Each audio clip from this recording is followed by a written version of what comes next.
The schoolboy who smuggled explosives into an SS convoy and saved his village. September 14th, 1943. The convoy stretched like a steel serpent through the fog. 9 SS supply trucks grinding along the mud-slicked road through the WWII-slicked road through the WWII forest, their headlamps cutting pale yellow slits through the pre-dawn dark. Inside those trucks, ammunition, fuel, and orders for a garrison that had already burned 3 villages that summer. They never reached the bridge, and the boy who stopped them was 14 years old. His name was Marek Kowalski. He weighed less than 50 kilograms. He had never fired a gun, but on that moonless September morning, armed with nothing more than 2 blocks of stolen plastic explosive, a coil of fuse cord, a school bag worn thin at the straps, and a mind that never stopped calculating, Marek did what an entire platoon of resistance fighters had failed to do for months. He broke the convoy. He saved his village. And then he walked home, washed his hands, and sat down for breakfast as if nothing had happened. This is his story. Before we dive in, I want to know, where are you listening to this story from? Drop your city or country in the comments right now, and let's see which corner of the world has the most war legend fans. Don't just scroll, type it out. Your comment might get featured in the next story. The village of Convoy sat in a clearing at the edge of the forest like something the world had forgotten. 40 wooden houses, a well that creaked in the wind, a church with a cracked bell, and a single unpaved road that turned to soup every time it rained. Before the war, it had been quiet in the way that only small places can be quiet. Chickens in the morning, smoke rising from chimneys, old men playing cards on the steps of the mill, children chasing each other through the rye fields until their mothers called them home. Marek had grown up in all of it.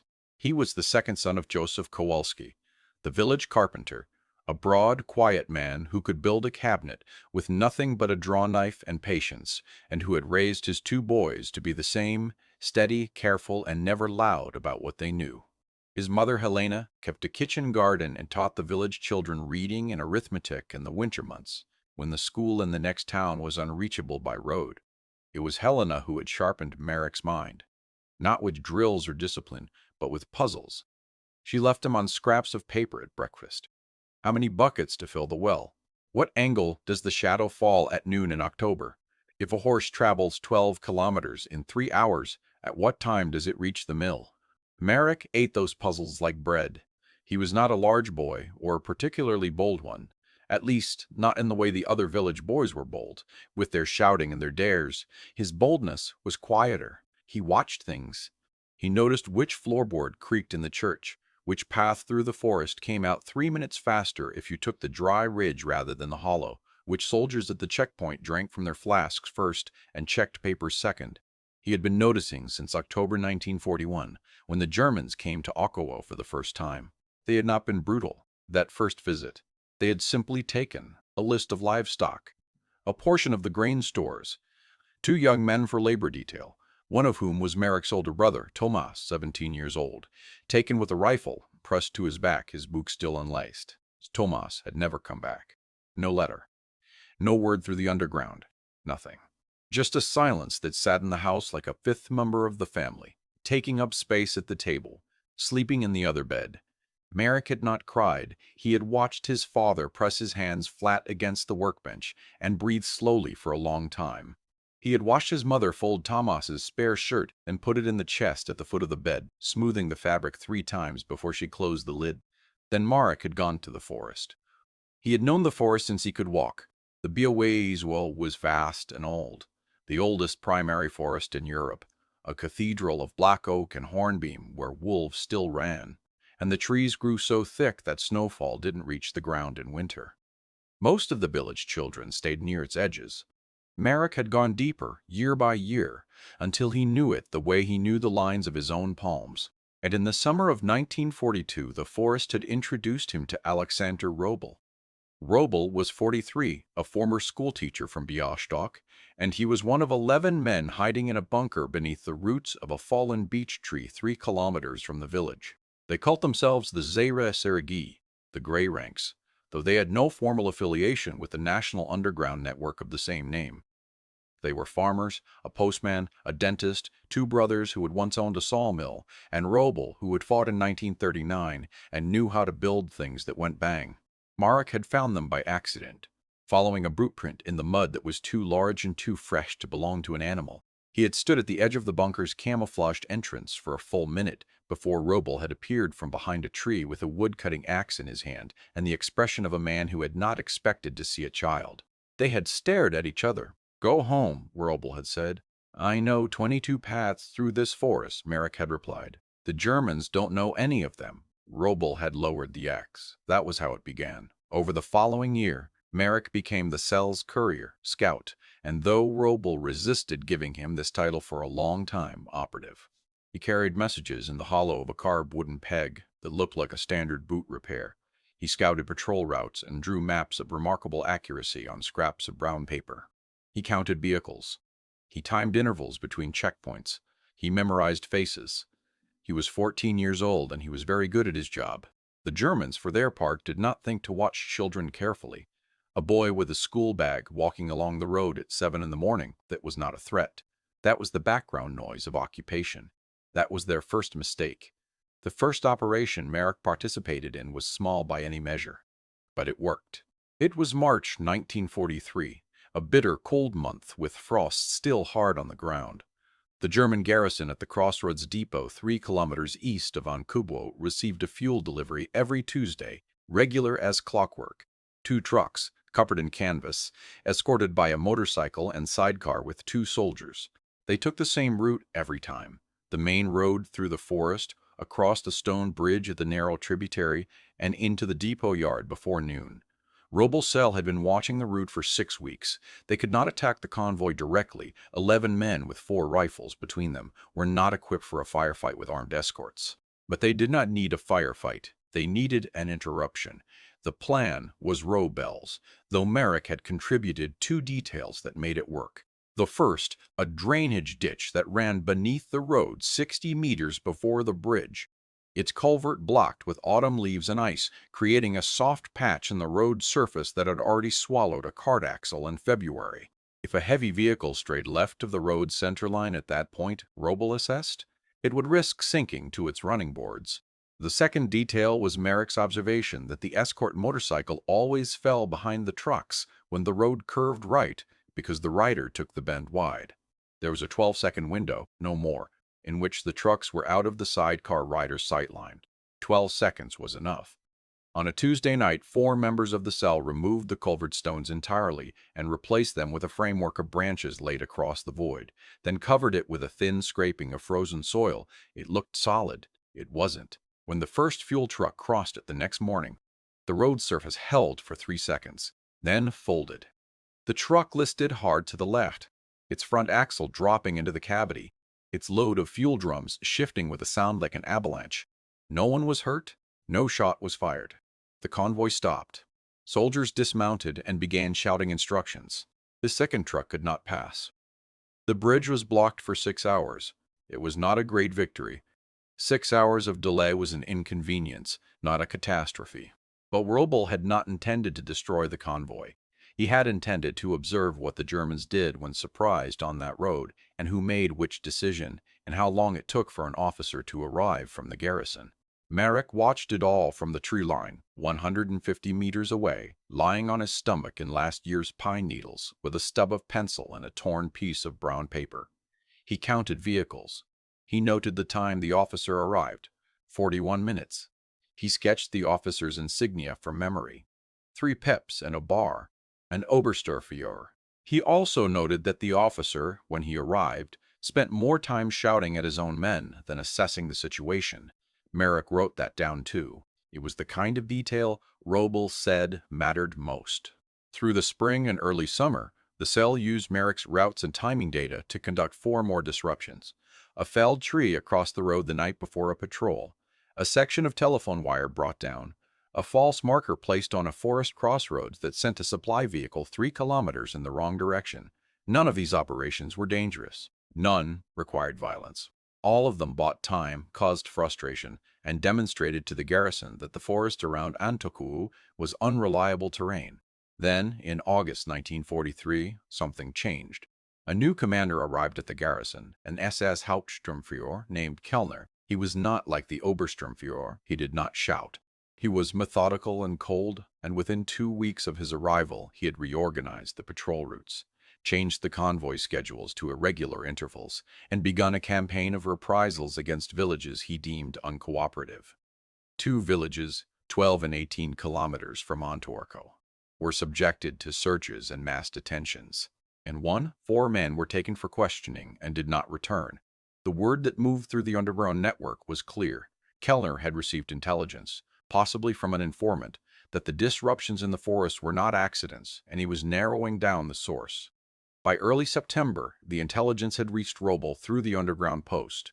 Kellner was planning a convoy to resupply the garrison with winter ammunition, and after the convoy completed its run, he intended to conduct a sweep of the villages along the forest road, a systematic search for partisans, weapons, and anyone who might be sheltering them. A Hakuwo was on the list. Roble gathered his 11 men in the bunker beneath the beech tree. A candle burned in a tin can. The forest above them was silent. He spread a map on the earth floor and looked at the faces around him.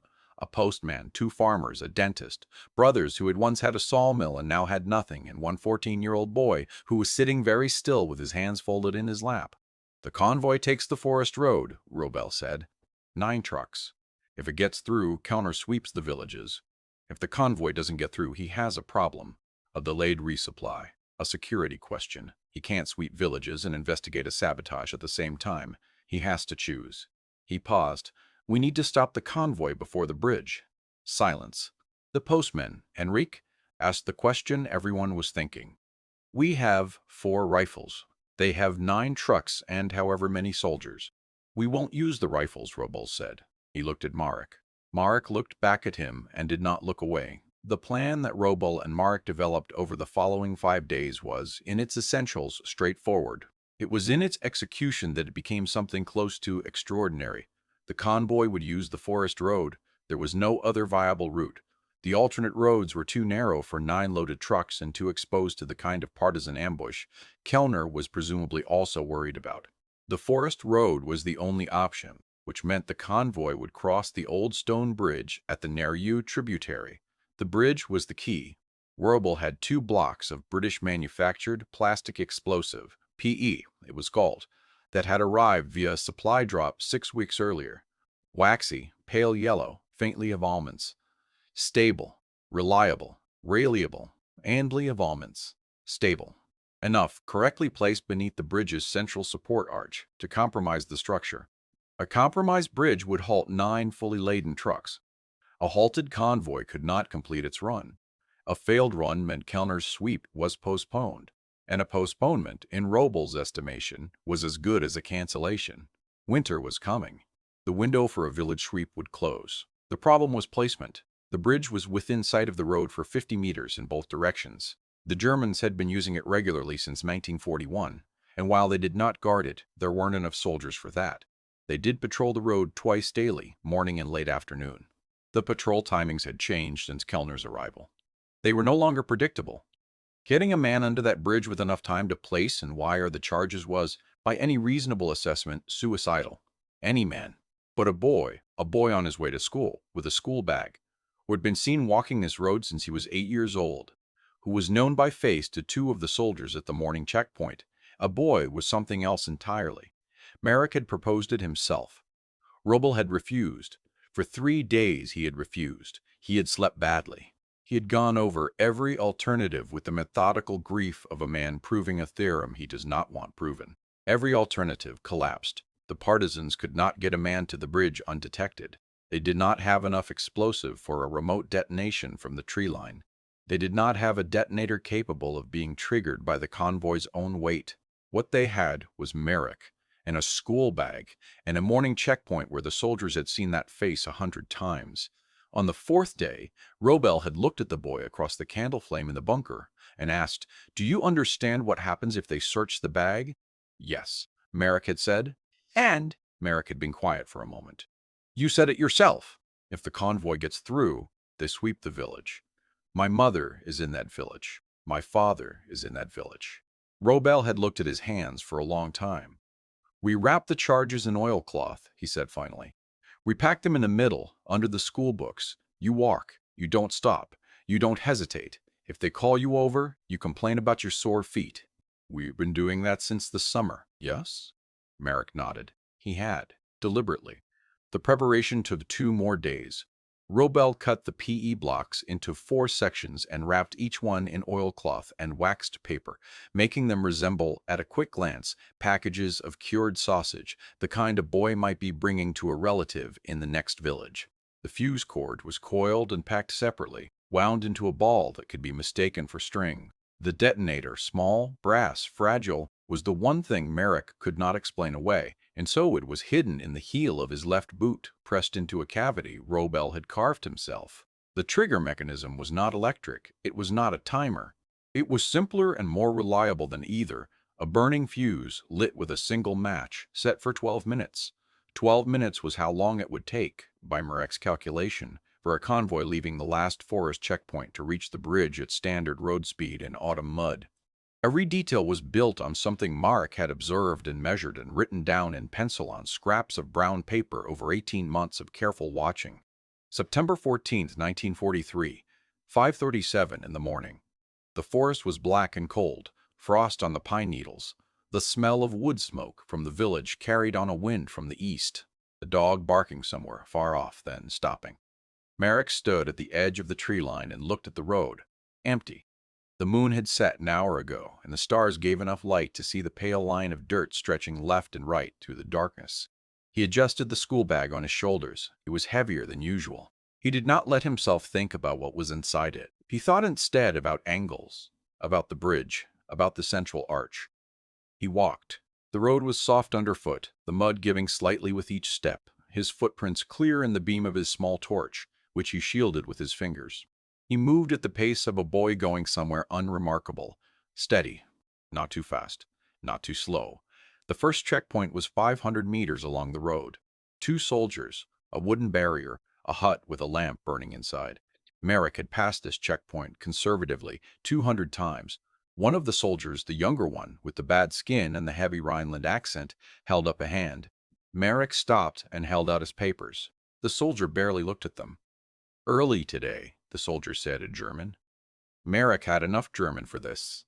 "My grandmother's village, she's ill." He mimed a cough. The soldier waved him through. Merrick walked on. He did not look back. The bridge was 1 kilometer further. He had 16 minutes before the convoy was scheduled to leave the garrison. He had received the timing from an underground contact the night before, accurate to within 15 minutes, which was the best anyone could do.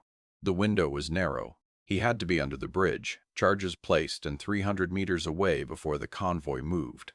He reached the bridge at 6003. It was old, the bridge built in the last century from granite blocks, humped slightly in the middle, its arch spanning a tributary no more than 8 meters wide. In summer, the water below was barely knee-deep.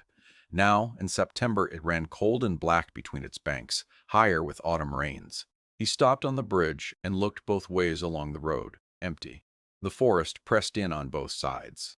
A gray light was beginning at the horizon. Not yet dawn, but the warning of it. He climbed over the stone parapet. He hung by his hands for a moment, then dropped. Less than 2 meters to the gravel bank. He landed cleanly, crouched, and pressed himself into the shadow of the arch. The sound of the water filled his ears. He was invisible from the road. He worked fast. Robel had drilled him on this until his hands knew what to do without his brain needing to direct them. He opened the bag and removed the 4 oilcloth packages, setting them in a row on the gravel. Then the fuse cord. Then, carefully, the detonator from his boot. The arch's central support column was immediately above him, a mass of granite blocks, mortared, slightly damp with moss. Robel had told him exactly where, not at the base, where the blocks were widest and most distributed, but 2/3 of the way up, where the arch began to curve, where a fracture would compromise the crown rather than just the footing. Marek packed the 4 charged sections into the gap between 2 blocks, pressing them in firmly, the way Robel had shown him using a practice piece of clay. He connected the fuse cord. He seated the detonator. His hands were steady. This surprised him somewhere at the back of his mind. He had expected them to shake. He looked at his watch. 6:09. He had, by his estimate, 11 minutes before the convoy would turn onto the forest road from the garrison track. He left the fuse unlit. He could not light it yet. 12 minutes of burn time, and he needed those 12 minutes to move far enough from the bridge that he would not be caught in the overpressure and far enough from the road that he would not be seen. He climbed back up to the road. He dusted off his hands, adjusted his school bag, lighter now, and walked on, past the bridge, continuing east as if heading to his grandmother's village. At 6:17, with a bridge 80 meters behind him and a clear stretch of road ahead, he stepped into the tree line, turned back toward the bridge, and stopped. He could not see the charges. He could not see the fuse. He could only see the gray stone arch and the dark water beneath it, and the pale road curving away. He waited. He heard the convoy before he saw it. A low grinding felt more than heard at first, then audible. The sound of heavy diesel engines pushing through mud, the creak of loaded suspension, the occasional metallic clang of cargo shifting in a truck bed. Headlamps appeared around the forest bend, one pair, then two, then more, 9 vehicles. He counted them as they came. 2 soldiers on foot walked ahead of the lead truck. They had added a foot escort since Counter's arrival. They were checking the road surface. Marek looked at the bridge, then at the forest, then at his watch. The convoy was traveling slower than standard road speed. Mud. The foot soldiers were slowing them down. His 12-minute calculation had assumed standard speed. He was now, at best, 8 minutes ahead of them. He was not yet far enough from the bridge. He had 2 choices. He could move now and risk being seen on the road by the foot escort. Or he could stay, wait until they were closer, and light the fuse from his current position, reducing his safety margin to something he didn't want to calculate. We have practiced this decision with Robel. Not the specific decision, but the shape of it.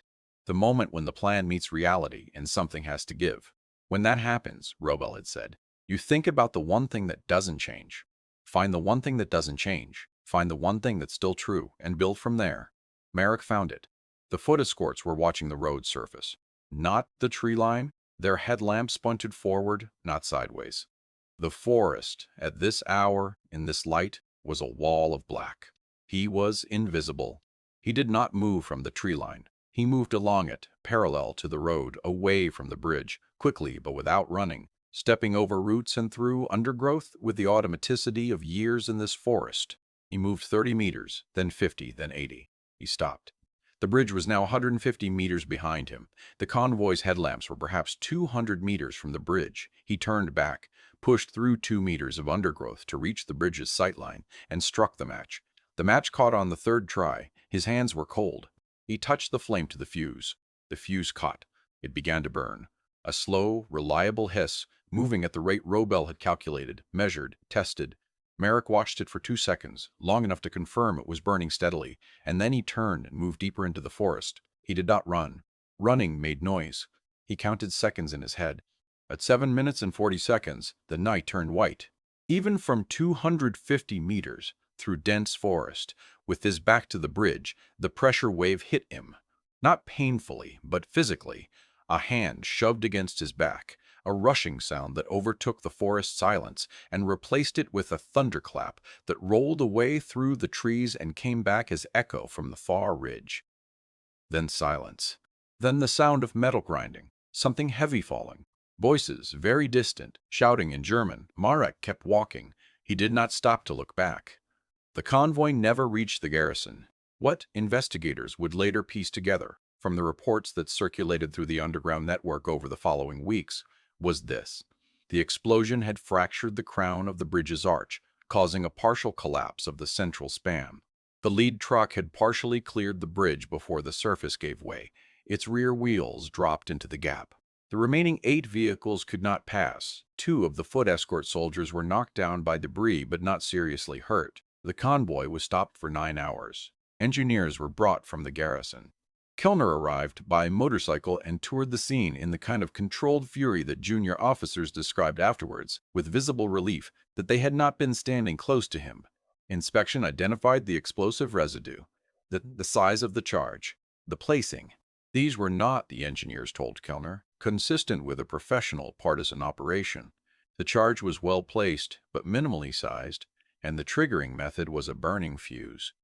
which required a human being to be present at the site. What they could not determine was who. There were boot prints on the gravel bank beneath the arch, small ones. The investigators measured them and made a note that was, apparently, first dismissed and then revisited twice in the following weeks with increasing unease. Kellner's sweep of the villages was postponed. Then it was reorganized. Then, as the autumn rain began in earnest and the roads became increasingly unmanageable, it was indefinitely suspended. Winter came. Ankowo survived. Marek reached home at 9 in the morning. He had taken the long route back, through the forest, washing his hands in a stream and burying his boot with the detonator cavity deep under a tree root. He arrived at the kitchen door with mud on his knees and a story about helping a neighbor's cow that had wandered into the ditch. His mother gave him a look that lasted longer than usual. She said nothing. He ate breakfast. Bread, a thin spread of lard, a cup of ersatz coffee made from roasted grain. The food tasted extraordinary. He would remember this detail for the rest of his life, the unremarkable quality of that bread, and how it tasted more real than anything he had ever eaten. He went to school. The teacher, Pani Rybak, was telling the younger children about the rivers of Poland. Marek sat at the back and listened and looked out the window at the sky, which had gone white with cloud, the kind that promised rain by afternoon. He thought about Tomasz. He thought about the foot escort soldiers who had been knocked down by debris, and whether they had families, and then he stopped thinking about that, because there was a direction that thought led in that he was not ready to follow. He thought instead about angles, about bridges, about the difference between a base fracture and an arch fracture, about how the pressure wave behaved differently in stone than in earth.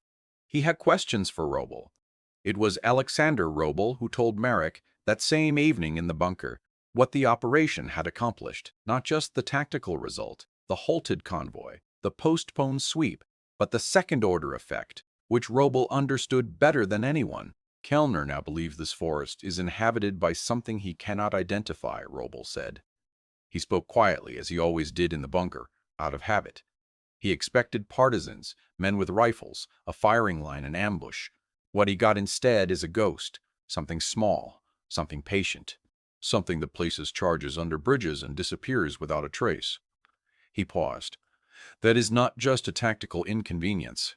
That is something that will live in his head every time he looks at a forest road. Marek thought about this. Is that good? He asked. It is very good, Roble said. A commander who is afraid of what he cannot see makes mistakes. He overcorrects. He wastes resources on security that should go elsewhere. He looked at the boy for a long moment. You did something today that I have seen grown men unable to do. You stayed calm at the worst possible moment. I want you to know that I saw it. Marek said nothing. He was looking at the candle flame. He was 14 years old. He had cold feet and mud in his collar and the remnants of a headache from the pressure wave he had felt 250 meters deep in the forest. His brother was gone and might never come back. His village was full of people who did not know what had been done to keep them safe and could not be told. What happens next? He asked. Roble folded his hands on the map. We wait, he said, and we watch. The war ended in May 1945. Ahokowu survived it, though reduced. 14 of its residents did not return, taken for labor, killed in reprisals in other districts, lost to illness. Tomasz Kowalski was among the missing. He was never found. His name was added to the village memorial post in 1948, carved into the wood by his father Joseph with the same draw knife he used for furniture. Alexander Roble survived the war and returned to teaching. He wrote a small memoir in 1962, self-published, that circulated among the Polish underground veteran community. In it, he described, in restrained and careful language, a handful of operations conducted in the WWII region in 1943. He named no one who had not given their consent. He described the bridge operation in 3 paragraphs and attributed it to a member of the cell, young, unnamed, whose contribution was decisive. Marek Kowalski became a civil engineer. He worked for 30 years on bridges. Not a coincidence, though he rarely explained it that way. He married, had 3 daughters, moved eventually to Krakow. He carved furniture on weekends, having learned from his father, and he walked in forests whenever the city became too loud. He did not speak publicly about the war until 1978, when a researcher from the University of Warsaw pursuing Robles' memoir as a historical thread, tracked him down and asked if he was the unnamed member of the cell. Marek had been quiet for a moment. It was the researcher's account of that silence that eventually circulated. He described it as the silence of a man deciding how to carry something from one place to another without dropping it. "I did what needed doing," Marek said finally. "That's all." The researcher asked if he had been afraid. Another silence. "Of course," Marek said. "But fear tells you what matters. If you weren't afraid, it meant nothing was at stake." He paused. Everything was at stake. The researcher asked one more question. Had Marek ever regretted it? Marek looked out his window, which faced a park where pigeons were walking on wet autumn leaves. "I regret my brother is gone," he said. "I regret the foot soldiers who were knocked down by the debris. I regret all of it in the way that you regret things that could not have been otherwise." He turned back to face the researcher. "But if you're asking whether I regret saving Untold, no, I do not. There is no memorial to Marek Kowalski in the WWII forest. There is no plaque on the stone bridge at the Nario tributary, rebuilt in 1946, widened in 1971. Tourists who cross it do not know what happened there in September 1943. Children play in the water beneath it in summer. The forest remembers things differently than stone does. In the WWII, where the trees are older than most of the continent's borders, where wolves have walked the same paths for centuries, the weight of a single morning in 1943 becomes one layer among many, absorbed into the dark soil and the slow turn of seasons. But history, even when it moves quietly, accumulates. A 14-year-old boy with a school bag and a burning fuse and a mind that never stopped calculating. He crossed a bridge on a cold September morning and changed what happened to 40 houses and a cracked church bell and a village well that creaked in the wind. He was afraid. He went anyway. That is, in the end, the definition of the word